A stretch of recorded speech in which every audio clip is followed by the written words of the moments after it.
Good morning. This is the Lew Rockwell Show, and it's an honor to have as our guest today Dr. Ron Paul.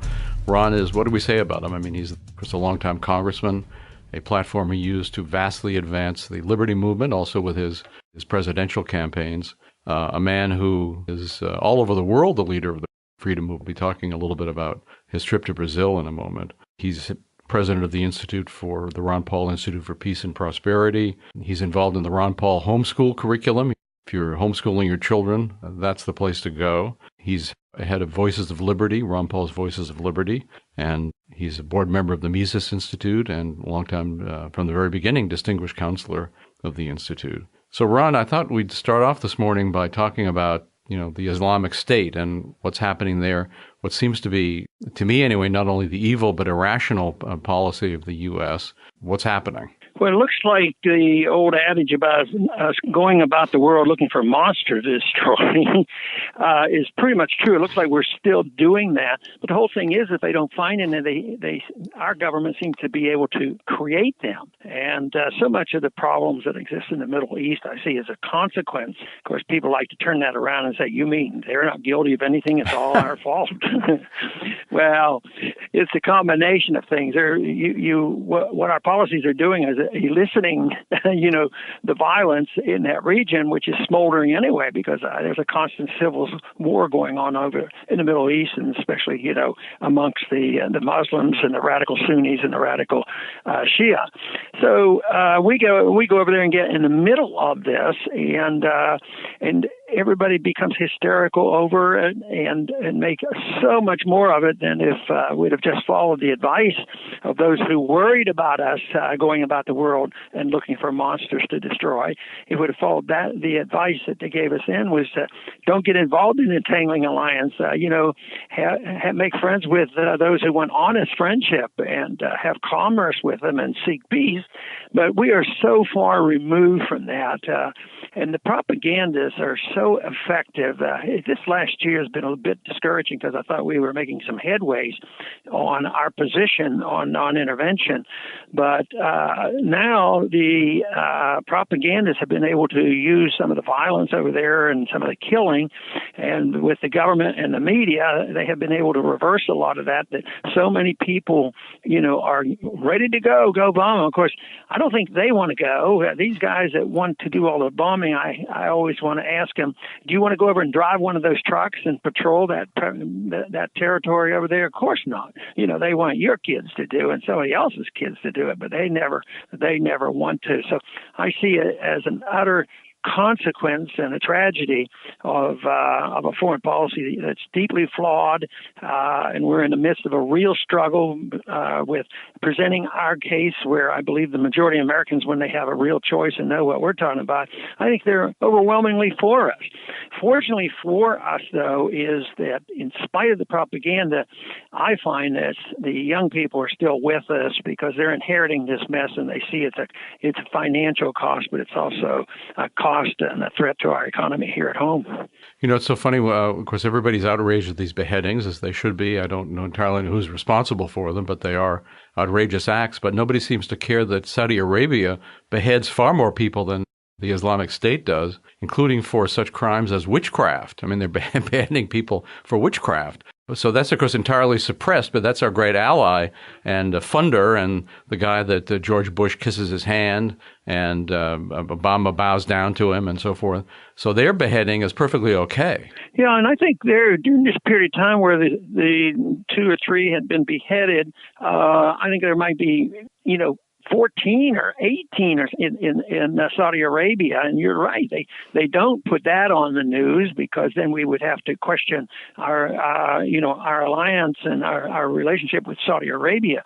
But maybe if we ever get to see the final report of 9/11, maybe the American people's opinion would change. And I think that is something we have to continue to work on, because in spite of the handicap of government suppressing all this material, we have some people who are are considered conventional and not part of our group who are advocating release, like those who were on the commission. Those individuals say there's no reason in the world why we can't find out about it. But most people suspect the information that is being kept from us actually deals with Saudi Arabia.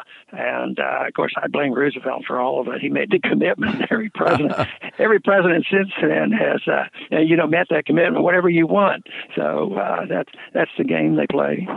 I have a friend who was at a very, very high level investment meeting of CEOs and other important people in New York on 9/11, and they got up to announce what had happened, and they said everybody should stay, but the planes were ready to take the Saudi Arabians back to Saudi Arabia, and they left the meeting. This was a very, very top Wall Street meeting in New York City.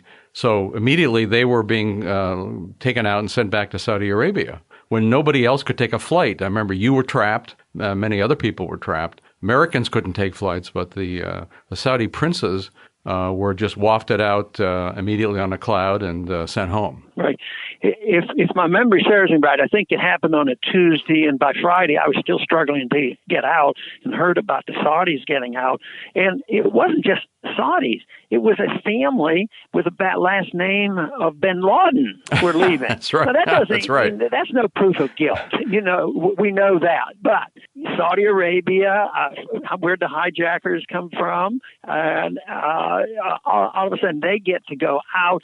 And I think what the report is going to show is they were never quizzed, because that kind of information does leak out when you're in Washington. I think most people knew that not only did they get to leave, but they were not even questioned by our FBI. So that's how efficient, our security is. It provides a lot of security for our enemies.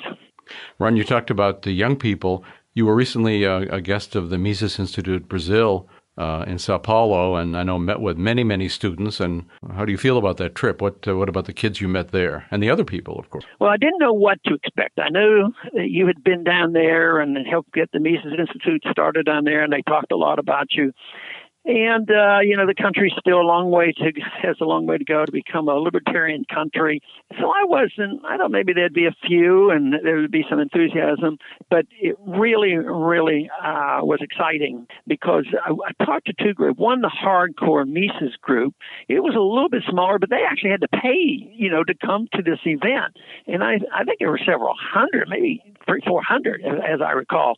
And then there was another group, which was more like a Chamber of Commerce group, business group, but mostly young people. And there was a lot more. I can't remember, probably over 1,000. And so the reception was very good. I was also on one of these, the most popular talk show hosts at nighttime, sort of, like we have here. And like a Jay Leno show or something. Yeah, like sort of that. like the Jay Leno show. But to me, I walked in and the audience was there. The faces just looked like I was in America. But I wasn't in America, and I really wasn't in Brazil, but I was among friends who were really involved in something philosophic, not nationalistic. So their reception, everything was very similar. And it is a little tedious listening, to Portuguese in one ear and English in the other ear and keeping up with it. But it seemed to have worked pretty well. But the impression I had was, my goodness, this is just like the college campuses of in the United States. I thought, well, maybe there is some real progress. Of course, we've often talked about, how this message is spreading, and it is international. This past week I had two interesting invitations, and I found them fascinating. I don't think I'll be able to attend either one, but Marie Le Pen sent me a personal note to come and speak before her political party. She had come to see me in Washington before I left, and she wanted to talk about the gold standard. And so there was a little bit of controversy there, but she was still very eager to talk to me, and she's reached out, and of course I won't be able to do that. But the other one was an individual that actually came to see me in Lake Jackson and followed up with an invitation to go to Switzerland and visit over there and do some PR work for the referendum on gold. And I thought, well, why would they care about me? I'm not even in Congress. Why do they want me to come over there and talk about, gold in the referendum? I may do more. Yeah, well, you're Dr. Gold. That's why.